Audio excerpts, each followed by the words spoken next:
I'm in the middle of a project and I've come across an interesting challenge. I have to remove this general area of waste material, and I have to do it on the plane that is described by these two lines. I have an idea about how to make this cut. This is a piece of plywood and a 2x4 that I put together off camera. Everything you see here is pretty neat and square. The first step is going to be to screw these pieces together.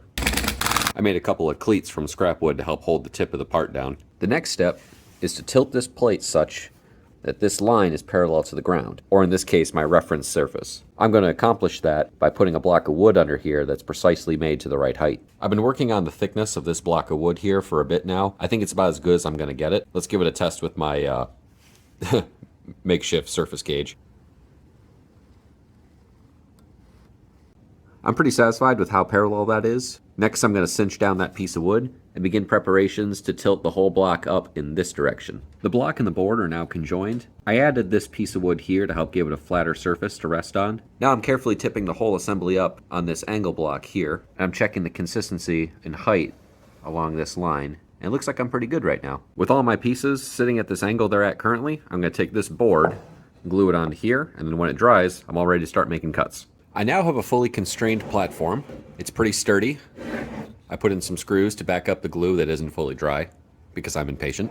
I'm just doing a quick sanity check on all these various points, just to see if they still line up all right. I have a little inaccuracy down here on this end. You can see it's not a huge amount, but plans are meant to be changed.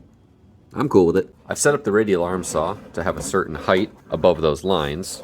These lines describe a plane that is parallel to the plane of the table. The cutting depth of the blade is going to describe a plane that is at the height I want and parallel to this plane.